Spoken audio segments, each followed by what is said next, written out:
write down your experiences down in the chat box.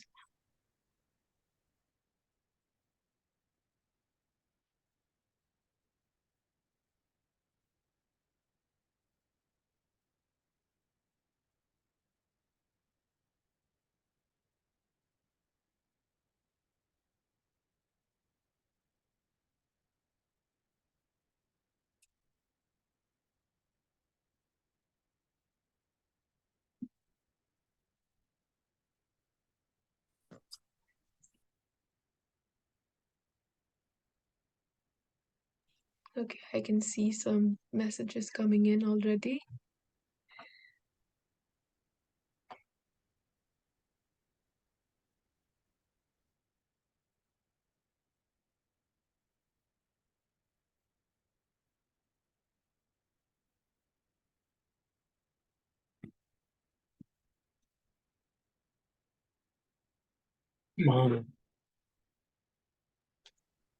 So 2 more minutes for everybody to drop in their experiences on yesterday's session in the chat box.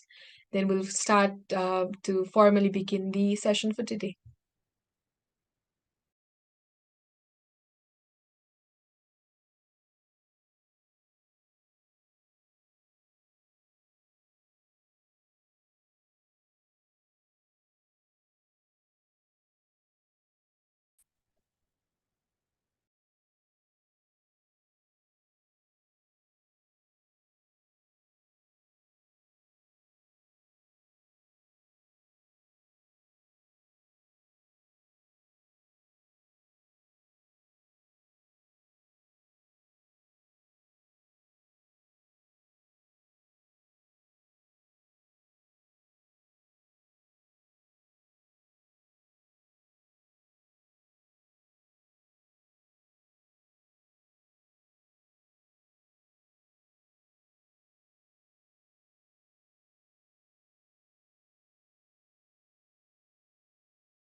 Okay, I think we should move on from the ice-breaking session. So before starting and handing over the stage to our speakers, I hope you all knew that yesterday was the International Day for Forests.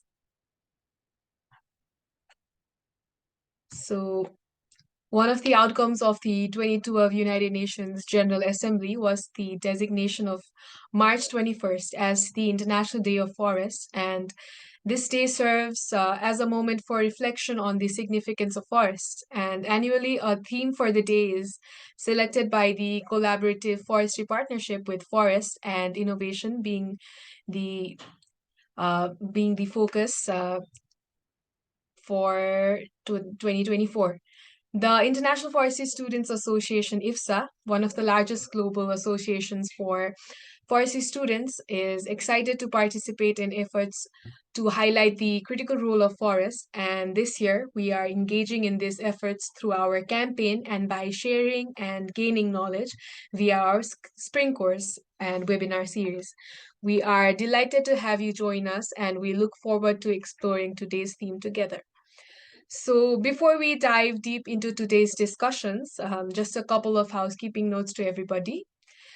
Please stay on mute to avoid any kind of background noise or disturbances. And we would love to see your faces, so please turn on your cameras.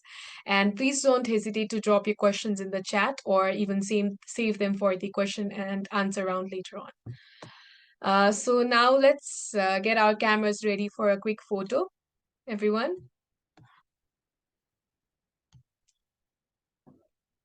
Okay, so is everybody's cameras on?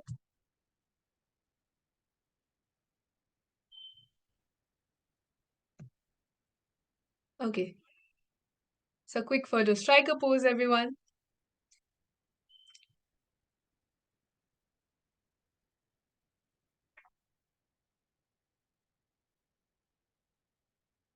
One more.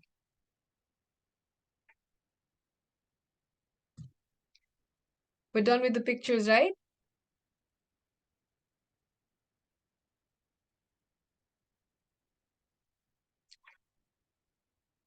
Okay, so now as we formally begin the session for today, for the session today, we could not have asked for better speakers to explore the theme of remote sensing and forest product traceability. Let me introduce to you our remarkable speakers, Rebecca Bertonitz and Alex Wisocki. A warm welcome and also a big thank you to our distinguished speakers for gracing us with their presence. It's a never ending discussion when it comes to who should be blamed for deforestation. Then we agree to have such clear traceability to know the origin of forest products. However, the traceability sometimes cannot guarantee the legality of the product. It creates such a standard. The world then agrees to have an umbrella assessment on the traceability through certification as the legal proof of how sustainable and the forest product is being produced. It then brings questions such as how can small companies efficiently implement traceability or certification, considering that the operational management and logistics adjustments can be quite costly? To what extent can remote sensing data be trusted? And are there any accessible open source platforms or individuals or small scale operations to verify the traceability of forest products?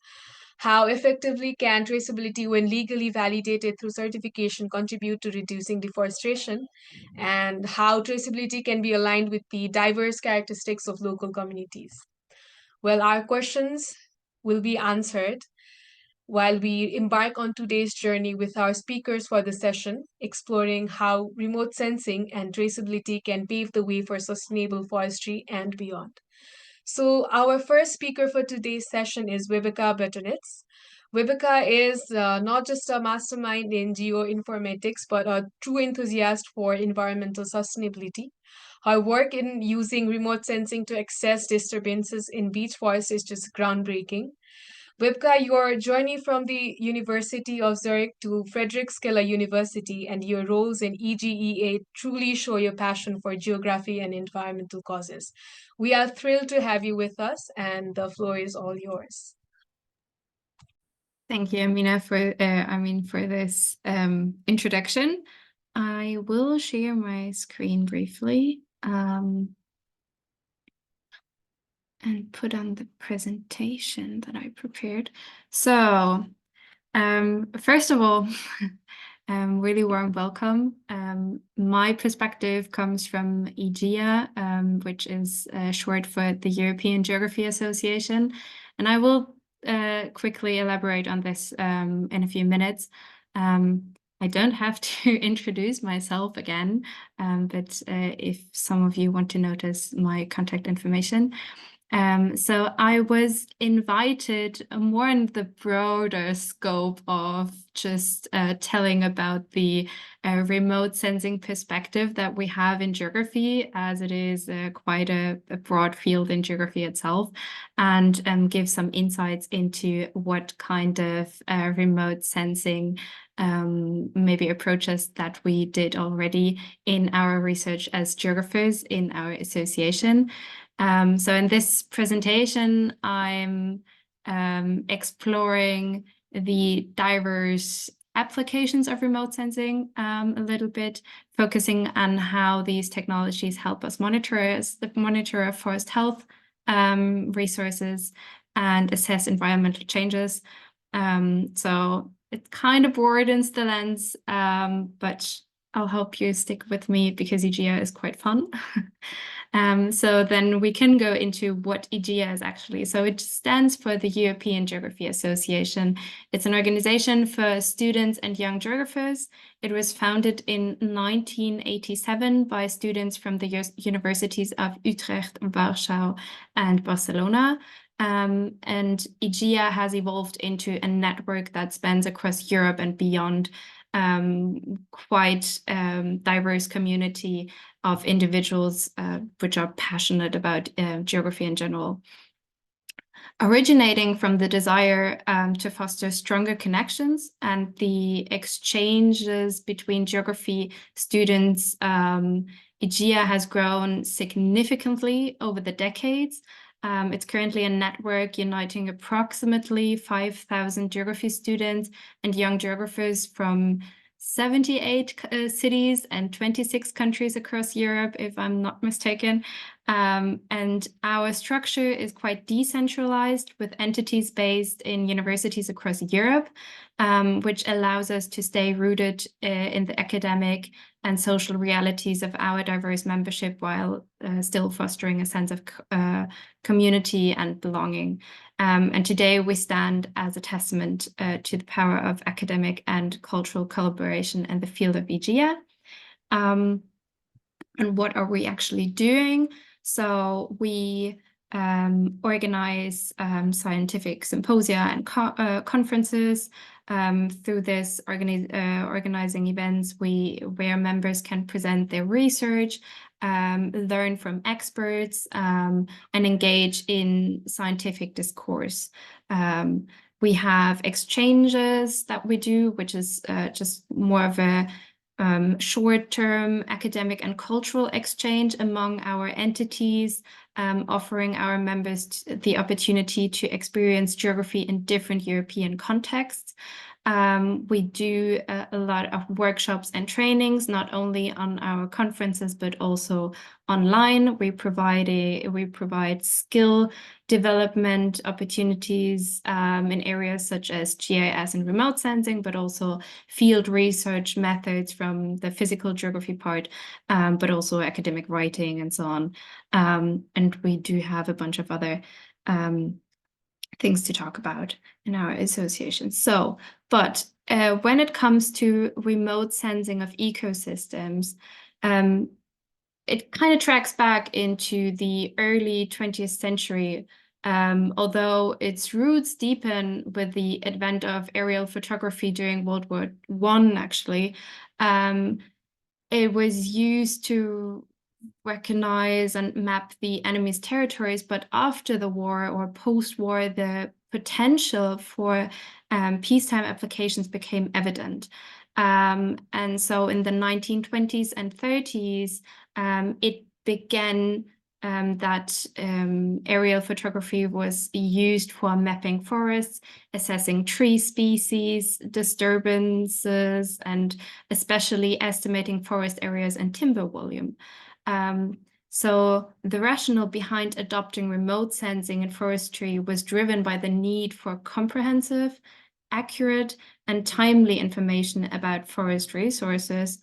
So the traditional ground-based methods were labor-intensive, time-consuming, and were just not capable enough to look at it on a broader scale. So remote sensing offered us a way to overcome these challenges, providing us with like a bird-eyed view that could quickly cover large areas.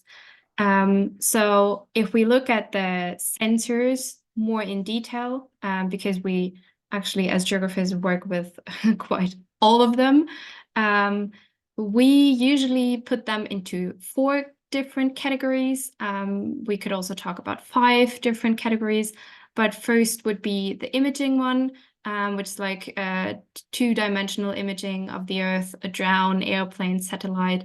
Doesn't necessarily have to be in the colors that we see. It could also be near infrared, short infrared. I'm sure you've heard about this.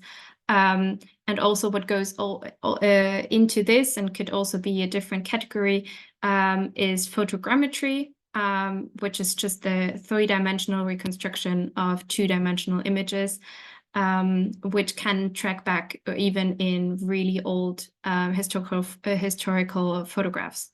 And then we go into radar, which is active sensors sensing out a wave.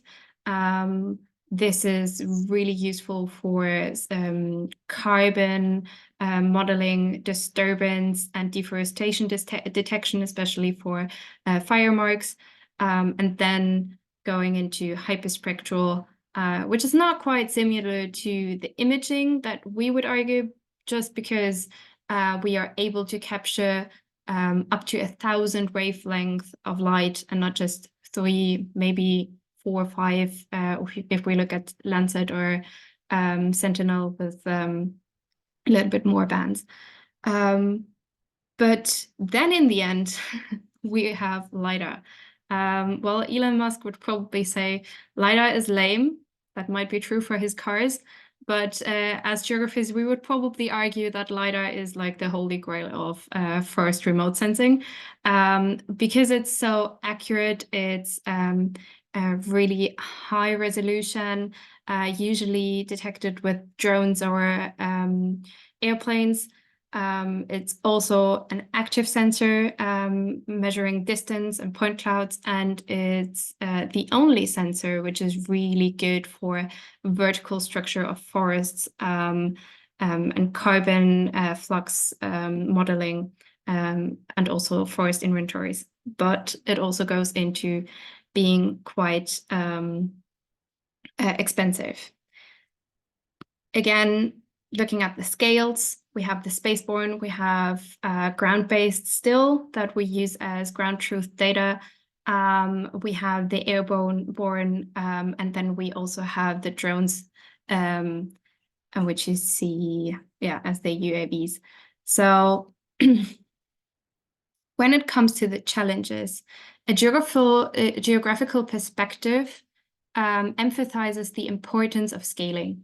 Remote sensing facilitates this multi-scale approach, providing data at various resolutions, implementing remote sensing in forestry involves a multifaceted approach, as we would say. So addressing everything from a global deforestation rates to local tree health assessment, where you look at different trees in particular. So the choices of methods and technologies, they're depending on your goals, the scale of your study, and the available resources. This has to do because like forest ecosystems, we all know, are really complex. We have variable structures, species composition, and functions, and it makes it quite difficult to accurately interpret the remote sensing data. The second would be the data looks quite different at different scales and resolutions. We use different approaches depending on the resolution that we use. For example, if you look at I bought two examples, which is a more global approach. It's MODIS.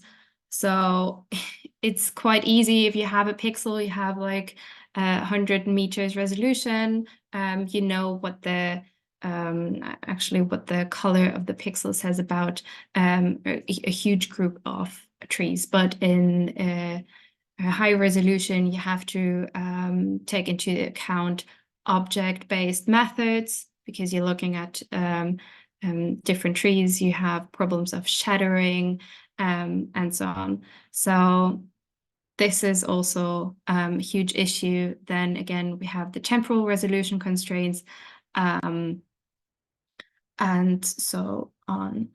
But I'm not going too deep into it.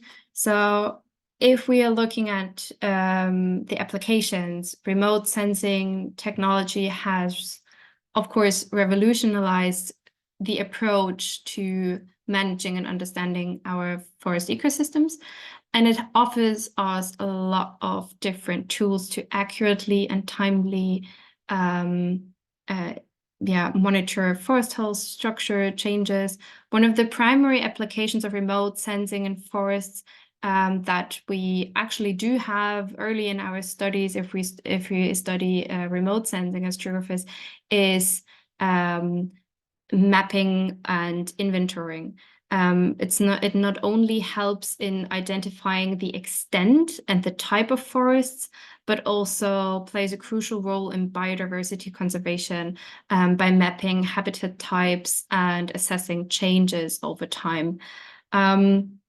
The next would then be the pivotal role of monitoring health in forest ecosystems. This goes a lot into hyperspectral. I also bought some examples here. So really detecting tree species in particular, and really subtle changes in vegetation health before and after an extreme event, for example, which are not clearly visible to the naked eye. This could mean, for example, bark beetle infestation and drought stress that is not or it's just seen a few years later after the event stroke. This would be a nice example. For bark beetle infestation, this was tried with Sentinel-2, which is not the best, but it's always to mention that we try to use the most cost-efficient way if we look at it. So in the end, if we don't have LiDAR or we don't have a radar that is possible to use, then we will stick to the optical remote sensing. Then it, of course, goes into deforestation and land use changes of global concerns. Goes mostly into human livelihoods because as geographers also look into human geography aspects. We do a lot of wind throw pattern reconstruction, which goes a little bit into the illegal logging strategy, not strategies, but dynamics that are going on. And yeah, then in the end, we have LiDAR again going into the measurement of of biomass in forests, assessing the carbon sequestration potential and informing global carbon models. This in the end goes into the additional considerations that we usually work with. It's remote sensing, it always have to be integrated. In some case, it might be a GIS system, but we are also working a lot with artificial intelligence and machine learning these days to enhance data analysis and interpretation. And then how do we integrate these amount of data that we have, for example, with the data cube and so on. And then from time to time, we also can count on community involvement in citizen science if we talk of... Let's start, Babu. Sorry?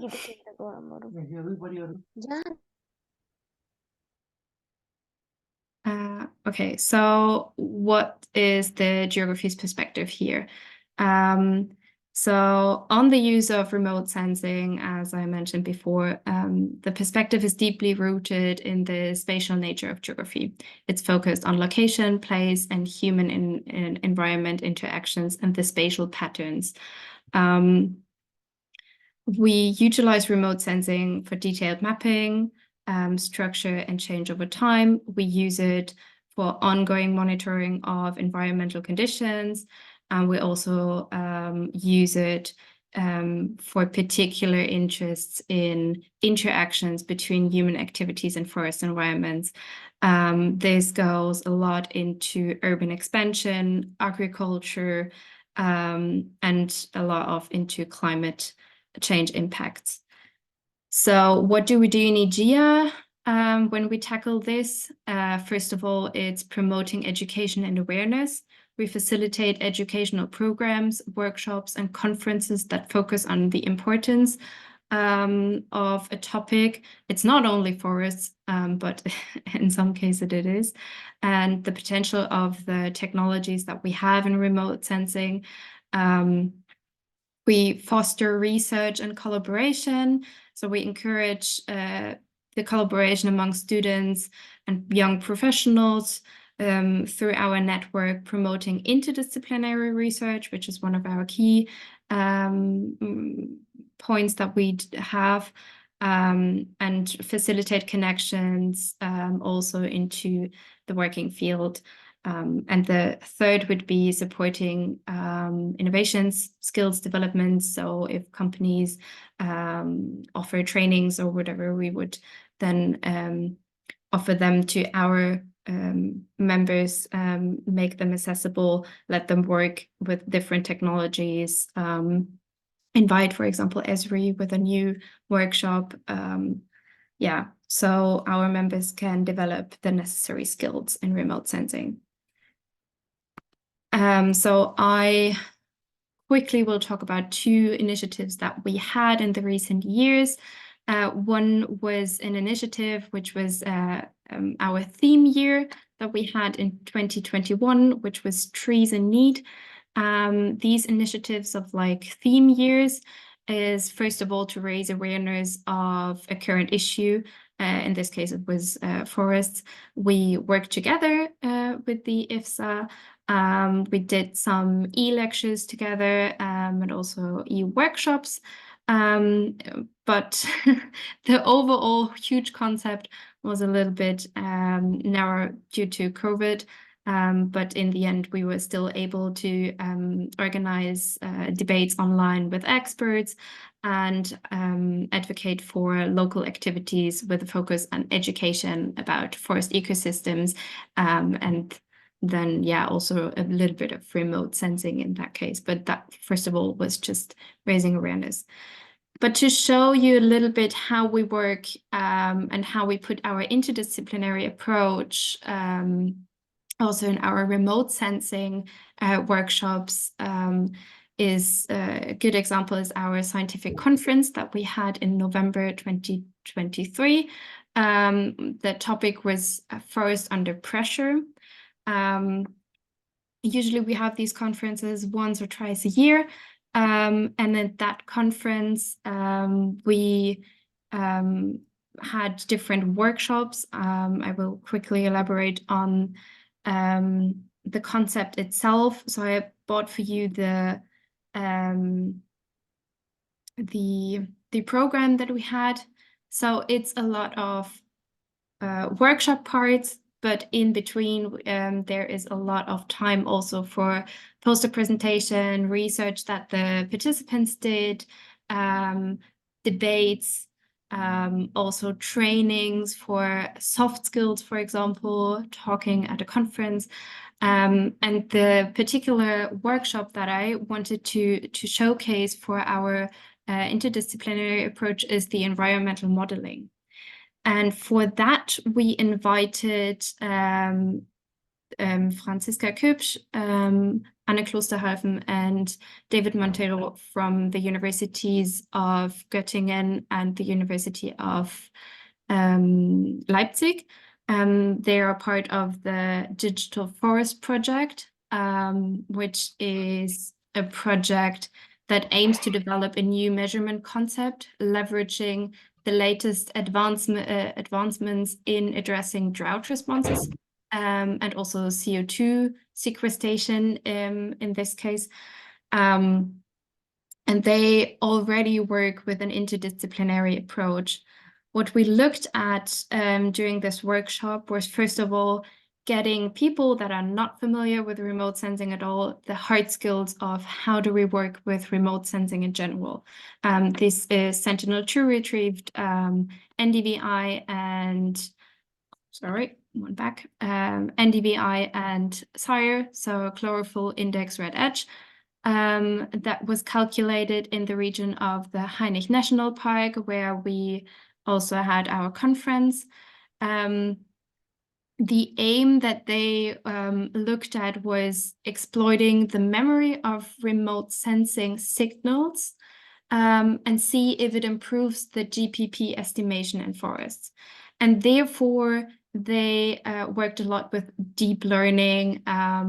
So what we have here is we have the data, which is basically retrieved from a flux tower, all the air fluxes and so on that was retrieved then as also ground truth.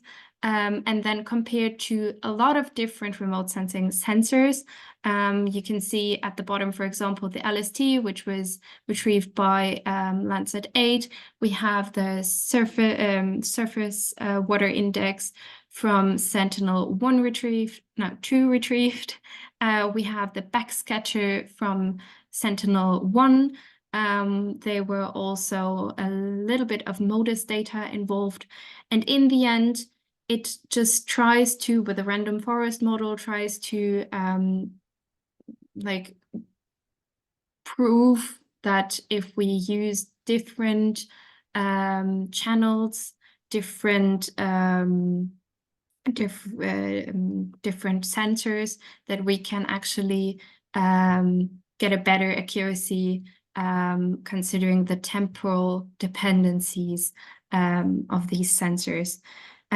So this goes then into modeling the response of CO2 and the energy fluxes to droughts, which kind of looks something like this. So it's kind of like, in the end, a real-time monitoring system of climate impacts. In this case, especially drought, it was proven that we had a strong impact of droughts and the energy fluxes, but not all trees are equally affected. This goes into species interactions among trees, as well as topography that played a role. And then in the end, it was really good to reconstruct the photosynthesis, CO2 uptake. Yeah, so just that was an example. I hope you could follow until then. Sorry that it was not about forest product traceability in the broader scope, in the one narrow scope, but I hope you kind of got what IGEA does in this field. And if you have questions, feel free to ask them.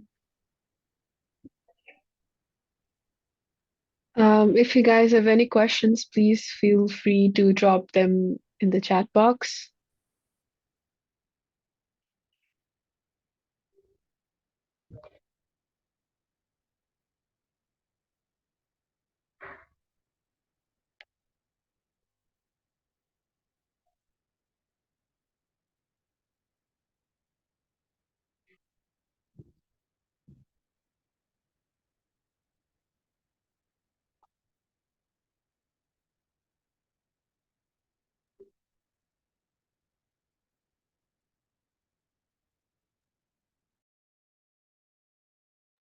Okay, I think everybody is saving up their questions for the question and answer round.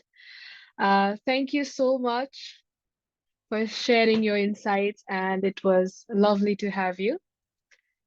So now we have another speaker for today's session, Alex, name synonymous with innovation in the wood industry, the founder of Linky Wood and the brain behind the forestry software division at Sejal. Alex, your expertise in smart forest machines, e-commerce, and more is something we're all eager to dive into. Your 11 years of experiences counseling on climate change management and innovations in the wood industry will clearly and certainly enlighten us today. We are excited to hear from you. The floor is all yours. Thank you very much for kind words. And thank you very much, Weibke, for nice introduction and walking through the general idea of remote sensing. And I prepared another segment of this topic, practical use cases. So let me know if you can see my screen.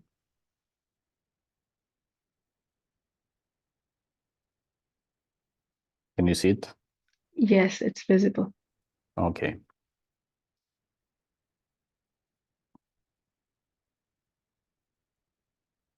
So there is the content of my presentation, what I prepared for you.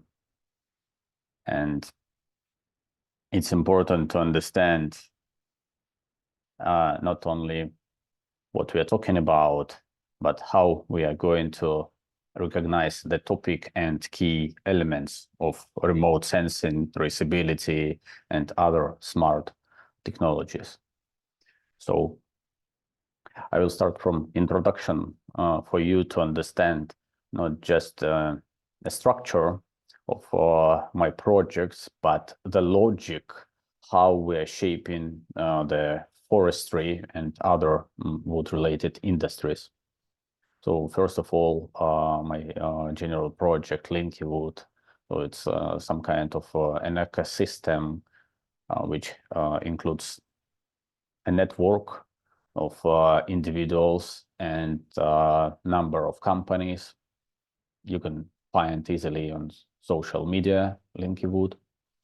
And Linky Wood network spreads to next directions. The Association of Digital Innovators.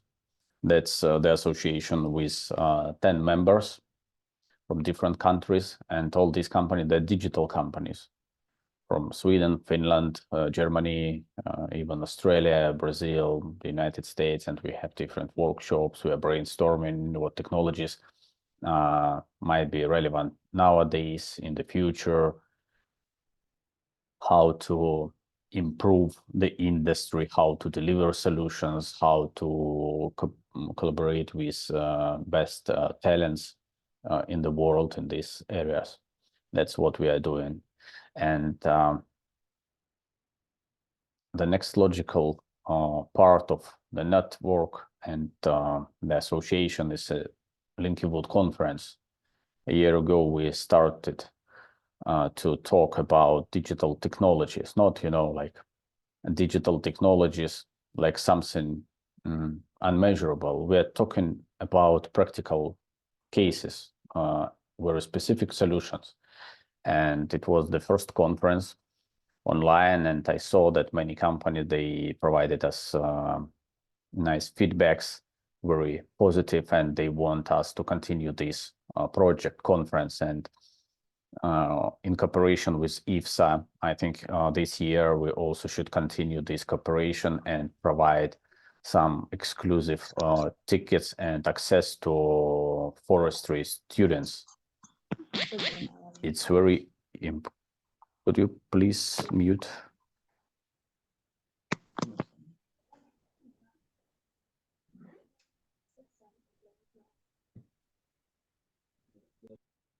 Okay, thank you very much. And it's important for students to see what happens right now and what might happen in the future related to digital technologies. So the next sector is information. It's the Wood Business Book. So it's a central source of information and knowledge about the wood industries, terminology, definitions.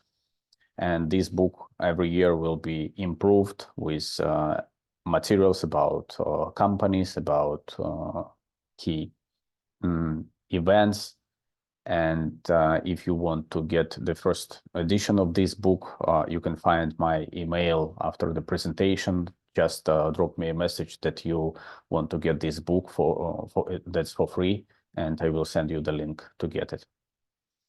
Then another important thing for the industry, what we are preparing, it's a digital report about digitalization in the wood industries. It will be introduced during Linky Wood conference in November, and I will introduce with my team some trends, challenges, barriers, key players in the wood industry in all the areas: forestry, wood processing, distribution, and supporting industries like manufacture of smart machines and equipment.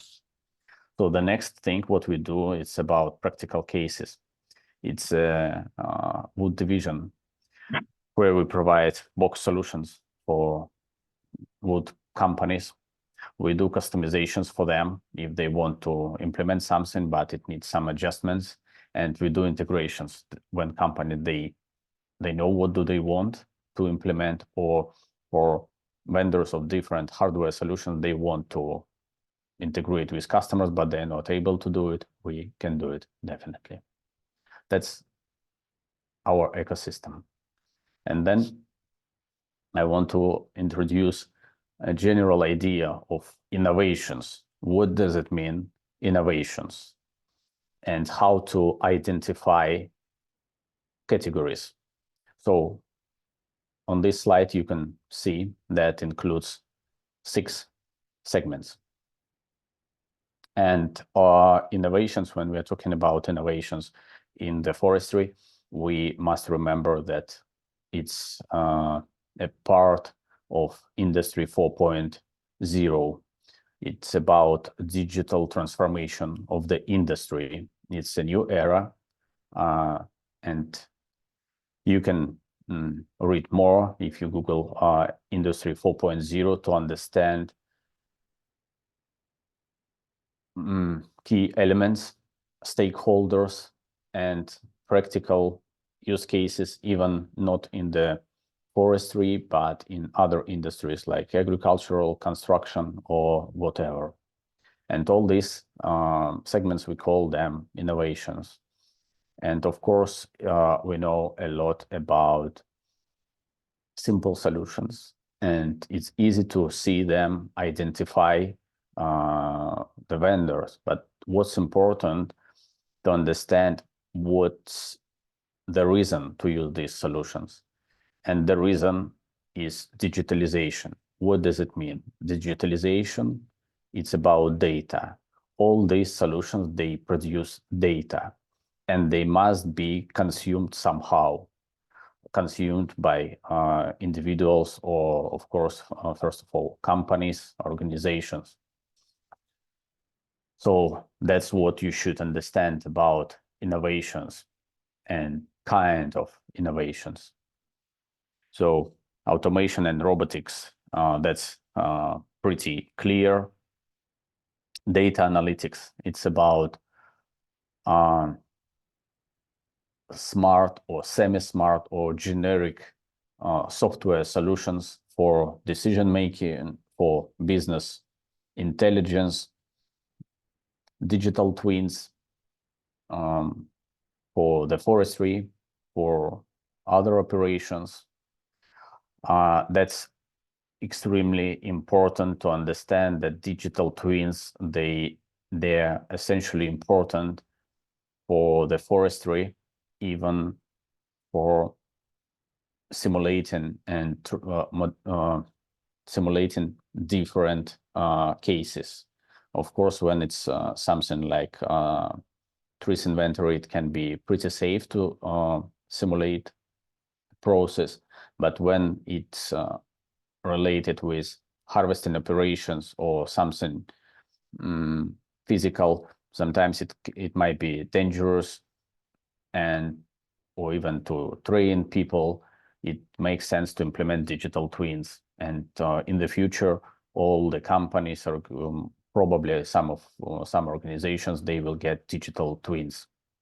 Information as a service, Internet of Things. So it means that all the elements, they must be connected via various tools. Sometimes they're isolated, sometimes they're interconnected. So, and the final element is AR and VR. That's the future of innovations, even in the forestry, in the woodworking, biofuel, and other industries. It has a lot of potential, and you should understand that without innovations, that's impossible to keep efficiency and take care of traceability. So then you should understand the reasons and opportunities, not only practical case. Every time when we are talking about innovations in the forestry, wood construction, we should understand the reasons and opportunities. And I put 4 main reasons here: workforce and new positions. What does it mean? It means that the wood industry is is sometimes, or in some countries and regions, it's extremely conservative industry, and it's not about the industry. It's more about conservative people doing manual job and avoiding or resisting to innovations and digital technologies. And definitely they need new digital skills, and sometimes they have to create new smart positions in their companies when they have to attract people with sometimes totally different background and skills to implement innovations. Opportunities for practical use cases, new customer expectations. I mean, industrial customers or stakeholders expectations, they're changing nowadays, and you should understand if you digitize something or use innovations, for what, who is the driver, and driver is the market needs, and this needs and customer expectations, and these needs, they're changing constantly, not only to consume forest raw material, even to consume data, certification or digitized forests. It's about data, content of this data, and these needs are changing, and you should understand and track what's important now, what companies, governments, organizations, what do they want to consume, what do they want to get. And the next reason and opportunity, that's about impact. That's pretty clear. It's about biodiversity. It's about climate changes. And that also creates a lot of opportunities for innovations, at least to estimate carbon, stored carbon, and other things. That's the main opportunities where you can implement and use technologies. So challenges. There are a lot of challenges in this industry. It's not about do you want or you don't want to implement something or innovate. And you can see that education, and it's even more than just to have a diploma. It's about digital skills. Digital skills is the biggest block for implementing innovations. Then understanding not only innovations, but reasons why companies, organizations, they have to use innovations in the forestry, what they're going to do with this, control, measure, what exactly. And if it's a commercial use, companies, logging companies, forestry companies, sometimes the biggest roadblock for them, they're not able to evaluate economical benefits for them, and it's a problem. Investment in innovations, that's pretty critical problem, and I can explain why. For companies, forestry companies, it's much easier to invest their budget and purchase forest machines than to invest into technologies, because they can touch machines, they have less risks. If they're not satisfied with their capability, service support, they can resell them easily. If they implement innovation, sometimes they are not able to return this money, and it's a good food for your thoughts. Technical issues. Some stakeholders, they would like to implement innovations, but they don't have infrastructure for this. And of course, they can use very simple solutions, isolated solutions. But if they want to have something like an ecosystem, they must be prepared for this, of course. And fear of changes. Changing the existing processes. Sometimes even fear of changes can be reasonable, clear, or it might have even a hidden agenda. Sometimes in some countries, like emerging markets, emerging countries, even when they hear about a very nice idea of remote sensing, traceability, they can block these innovations or implementations because they can show some, I would call them disadvantages or problems in their existing workflow, and it can show some problems, sometimes not proper inventory manipulations and so on, and you have to understand this human factor. Could you please mute your microphone? So, and it's about a slide about real world, where you can implement innovations in the forestry. And we should split the industry and understand where it starts and where it ends, the forestry. The forestry starts, of course, in the forest, when you should plan, calculate, do inventory, other operations, and where it ends.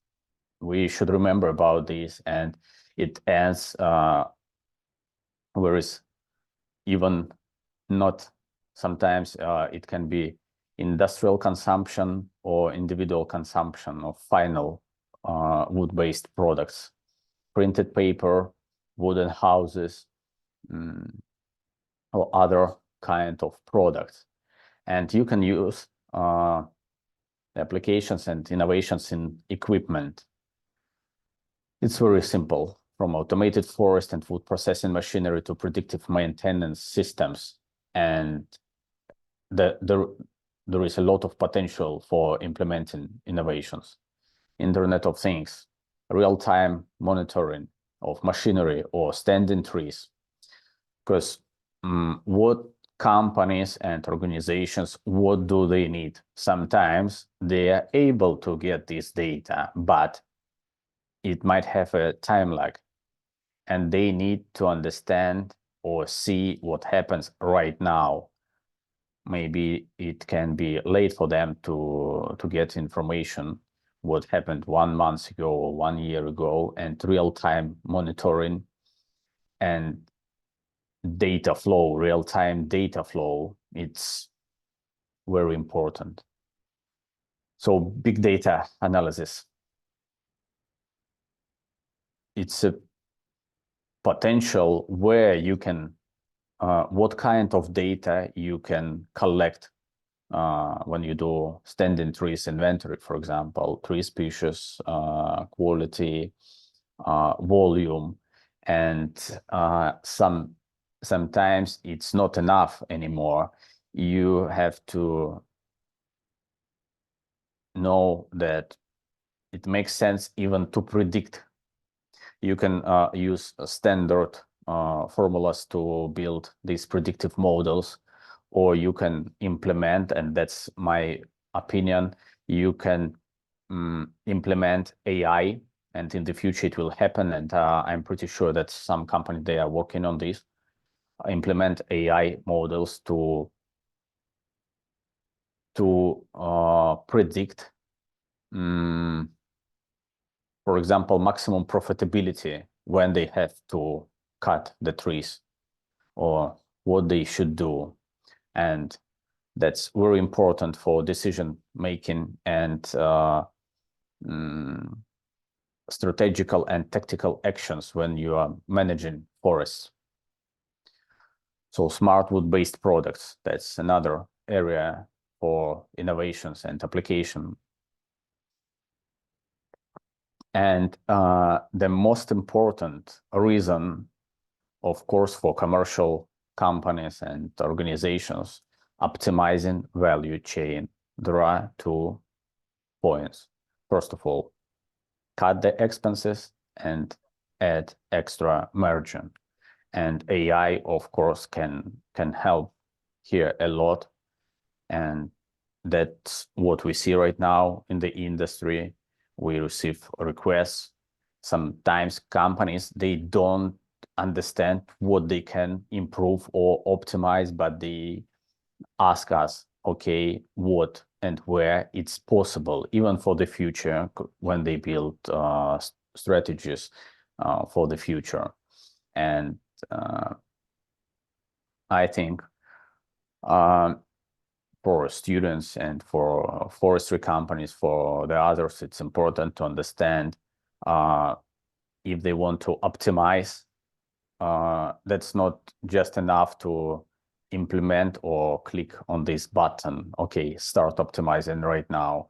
They have to collect data. They need historical data. That's why they need to interconnect machines, units, analyze this data, process this data, and then AI solutions will be much more efficient. And practical cases. Practical cases are not only how you can estimate what does it mean practical. I prepared real examples of companies. What do they do? And as my colleagues and partners, they create different solutions. All these solutions, they have real application. And you remember that previous speaker mentioned about traceability, and I think here it's important to say and explain more about traceability in the wood industry. Traceability, what does it mean, traceability? Traceability can be physical, when you can look after the object, but traceability of data, when you move wood-based products from one location to other location, you also move data. Nowadays, if you cut the trees, you have to collect this data. If you store the logs in the forest, you have to collect this data. If you transport these logs, you have to transfer this data from the loggers to transport company, from transport company to a sawmill, from a sawmill to wood processing or furniture factory. It's about data flow, and transparency is about data. Nowadays, it's pretty tricky to transport a vessel full of logs without transferring data and moving the data. So, and there are two parallel flows: product flow, wood flow, we call it like wood flow, and data flow. So first of all, you have to understand that everything starts from the forest. And for remote sensing, from previous presentation, you learned a lot about remote sensing, like when you can use sat images or whatever. And here I added one example from Denmark, HD Log Systems. It's a mobile app for log stack inventory, when you can do inventory, remote sensing, measurements on the ground. And remote sensing, it includes the definition of remote sensing means that something what you can measure without physical contact. And remote sensing,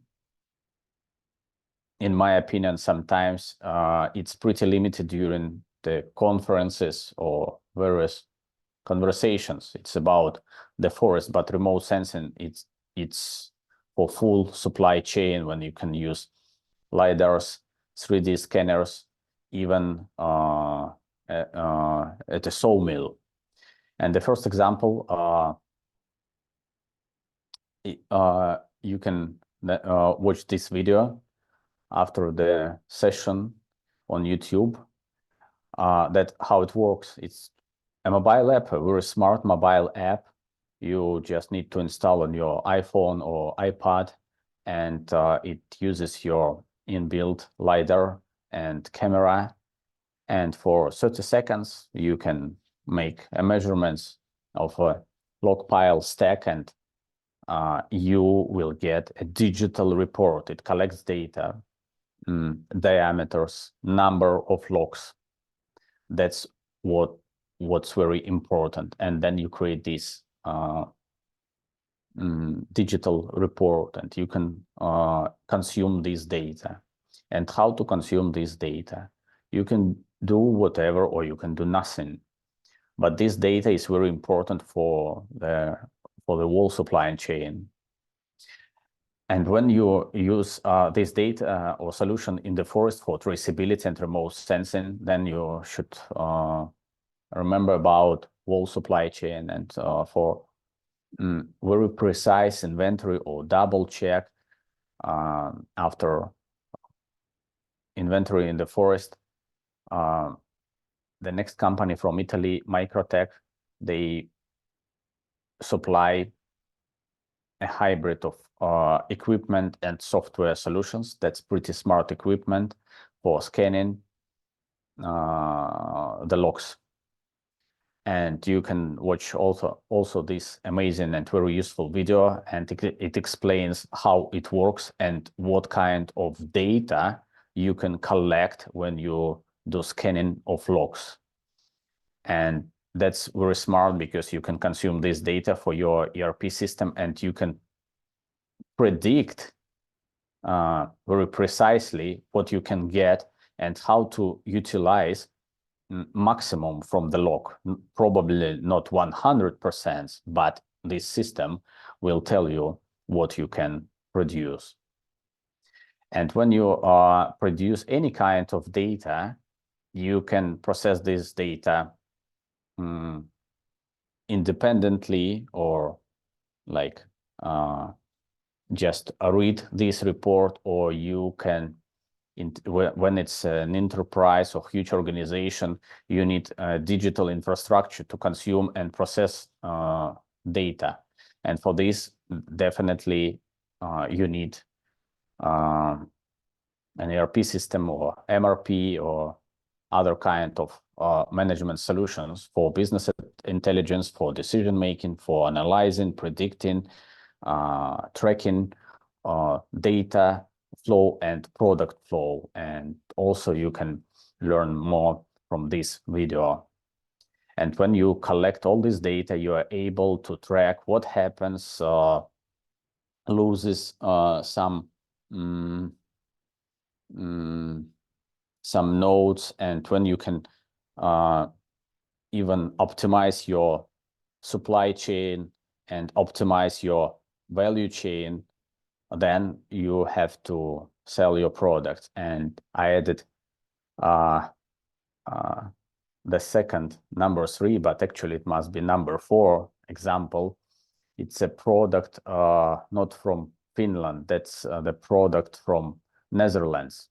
That's a nice marketplace for manufacturing on demand or manufacturing on the fly. That's very important when consumers, they make quotations, and they can be connected with infrastructure of manufacturing companies. And in my opinion, that's a very smart idea to implement all these types of solutions, practical solutions for remote sensing, for traceability, for innovations.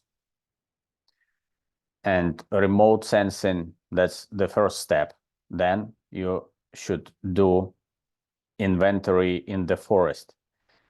And what you can do, so standing trees inventory, that's pretty clear. You can use LiDAR, you can purchase images, you can use drones. Then what you should do with this data? You should understand that in the forest, for example, you have 1,000 cubic meters. And then when you cut the trees, you have to analyze that you cut exactly 1,000 cubic meters. and understand if there is any difference, why, and basically there is difference. Some company, they use manual login. Some of them, they use smart machines. Smart machines, they have these harvesting heads with smart computer, and it can collect and analyze a lot of data. We will talk about smart machines during the next session, but you should understand the logic of data flow and how to control everything. So they produce this data and then they forward the logs. Then for this, you have to do another inventory to understand what you cut and what you put in the forest for log trucks. Then you control what they delivered from the forest and how you're going to do it. Of course, it makes sense to use a mobile app for logs inventory, or you can use this data, take this data from scales like Finnish companies or American companies do. They collect this data. Then companies deliver the logs to a sawmill, for example, and they can scale. They can use scanners, or they can just deliver and then sort in line, and scanner tells what they received. And it's important to compare what was in the forest, what has been cut, and what you got at your sawmill. And it's about data transparency. That's important. And all this data ideally must be uploaded into ERP system, and the ERP system collects this data, analyzes why there is difference, why you had 1,000 cubic meters in the forest and why you got only 80, for example, 800 cubic meters. And that might be a problem. And then how to use this data to produce final products, how to optimize manufacturing, assembling, how to manage all the processes, implement machines. So that's about practical cases to use these technologies and innovations, and how to use these solutions. You can ask questions. I can explain you several cases, probably related to standing trees inventory for large enterprises or for countries. I don't know how much time do we have.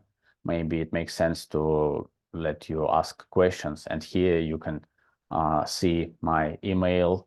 You can write me to get the book, and you can visit our website.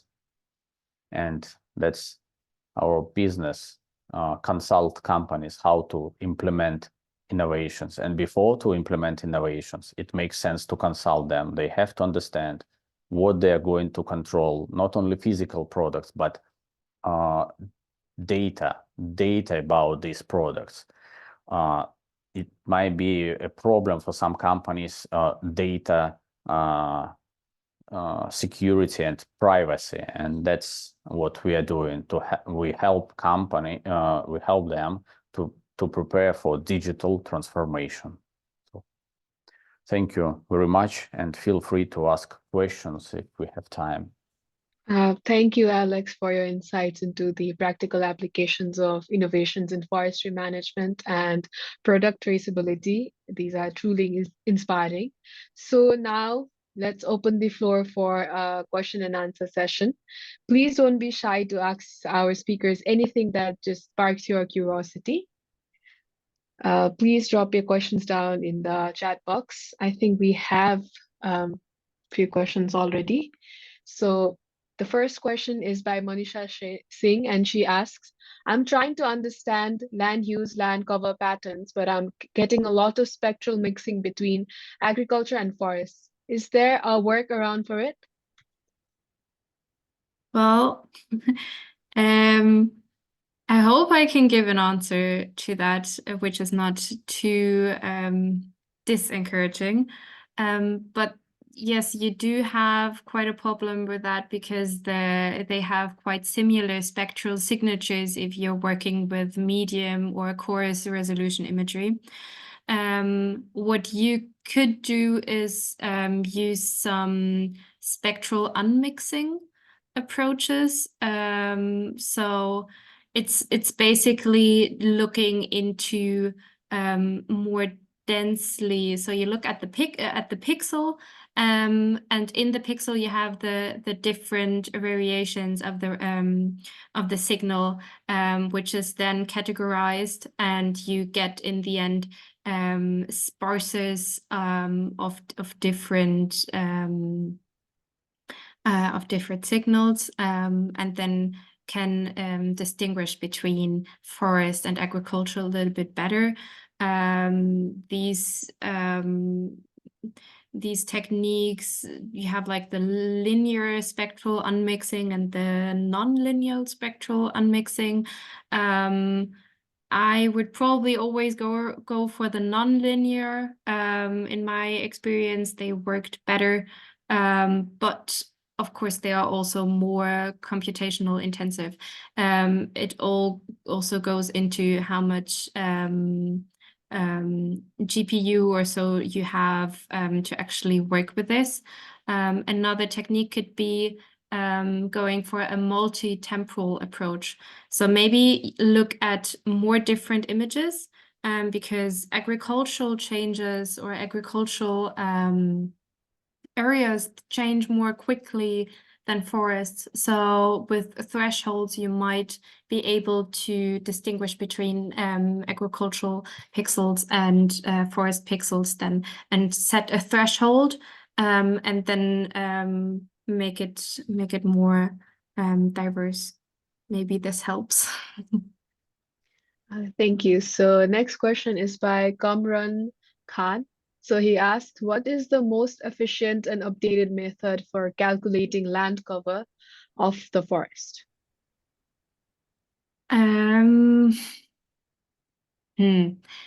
Also goes, I'd argue it depends on what you want to observe. It goes into what kind of remote sensing technologies you want to use and what kind of analytical techniques. I would probably always argue that in case of being more precise and having really high resolution imagery, working with drone imageries, working with LiDAR is always really good, because then you really have the ability to capture the structure of the trees. You have the ability to distinguish tree species better, but it's also a cost intensive. But what you can always do also with the, for example, Landsat images or everything that comes from the Copernicus system, is working with deep learning and machine learning algorithms. In that case, for example, random forests have worked quite well. And what is now also going into canopy structure and density would be more of the CNN method, so the convolutional neural networks. And speaking of temporal-wise or temporal resolution, just combining different sensors, for example, Landsat 8 and Landsat 2 to have a more broader timeline, for example. Okay, so the third question is by Mutiara, and she asks, in case we want to make a forest management model to try on, and we want to know how the result might be, is it possible to use GIS, remote sensing, to predict that? To predict, definitely you have to use, if you don't mind, I can give you a comment. Yes. To do it, it means the way how to do it. And of course, you can predict yourself. Yeah, of course. And if you know growth model, or of course, what happens right now and what must happen in the future for all forest owners or forestry companies is to use predictive models based on AI. So you collect the data, teach the model, and then you get all the forecast and predictions with estimations.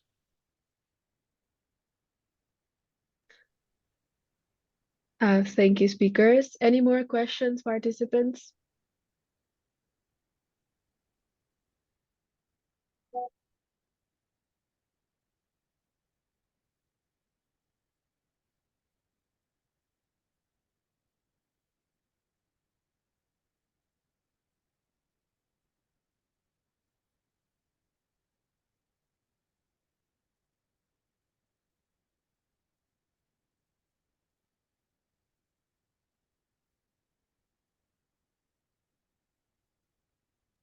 I think we're done with the questions. You guys can interact with our speakers through their emails as well. So thank you everyone for your engaging questions and to our speakers for the enlightening answers. It's clear that innovation and collaboration are the key to our sustainable future, and let's carry this energy and inspiration into our actions and discussions beyond today. See you all again tomorrow for another exciting session. Until then, keep championing our forests and the innovations that protect them. Goodbye, everybody, and take care. Thank you. Thank you very much for organizing for nice topics, actual topics. And if you have questions, feel free to contact. Yes, thank you, everyone. Yeah. Same goes for me. Thank you so much for having me. Have a good weekend.